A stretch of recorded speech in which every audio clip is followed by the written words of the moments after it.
Out of England today that rocketed around the world. The future queen, Kate Middleton, expecting her first child. But she was rushed to the hospital, Prince William by her side. ABC's Lama Hassan is here. We've talked with sources inside the palace, and she has the latest on what happened. Lama. Good evening, Diane. Well, the couple had been so tightly lipped about the pregnancy that even some people here at the palace, including the Queen, Prince Charles, and other members of the royal family, reportedly only found out about it today. But when Kate was hospitalized, the palace decided it was time to break the news to the world. The last time the world saw Kate Middleton was on Friday, a picture of health, playing field hockey. Now we learn the Duchess of Cambridge is pregnant and hospitalized for a condition called hyperemesis gravidarum.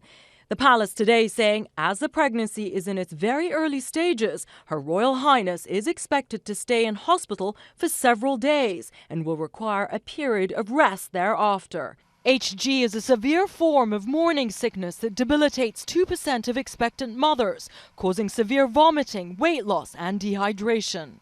ABC's Sharon Alfonsi experienced it with both of her pregnancies. It's so much more than morning sickness. You are sick morning, noon, night. You're not throwing up a couple times a day. You're throwing up, 24 times a day. You can't keep anything down. Kate is likely less than 12 weeks pregnant. In most cases, the condition will ease after 16 weeks. Doctors say HG can also give a hint about the baby. Studies show mothers that experience it have slightly higher odds of carrying a girl or twins. And if there are twins and there needs to be a C-section, doctors tell us it is clear that one will need to be delivered first, and thus the first in line. Looking at the royal line of succession, there is the Queen, then Charles, William, then Harry. But the rules of succession are changing, so whether Wills and Kate have a boy or a girl, this new baby will now bump Harry and 37 other members of the royal family and be next in line after William. William's child will be third in line to the throne, regardless of whether it's a girl or a boy. Ever since the fairy tale wedding 18 months ago, the world has been watching for a baby bump. And Kate kept us guessing.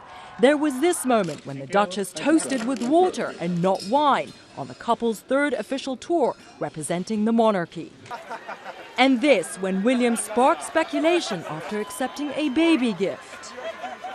Harry, who was serving in Afghanistan, reportedly found out he was going to become an uncle by email. As for Kate, well, she'll remain in the hospital under observation for several days. Diane? All right, Lama, thank you. And we read your questions online all day about this condition that sent Kate Middleton to the hospital. And we bring in now ABC's Dr. Jennifer Ashton, an obstetrician who's delivered, am I right, 1,000 babies at least? Yes. First of all, how big a risk is this to mother and child? Well, to be clear, Diane, this is potentially very serious for a pregnant woman. At this stage of pregnancy, however, most of the risks lie with the mother. And how do you treat it? What do you do? It really depends on how sick the mother is. We usually start by modifying diet, so feeding bland foods, small, frequent meals. Then, if necessary, the woman might need to be admitted to the hospital where IV fluids or IV hydration is given. If that doesn't work, we then go on to medications, and these are very strong anti-nausea medications that work both in the brain as well as the stomach.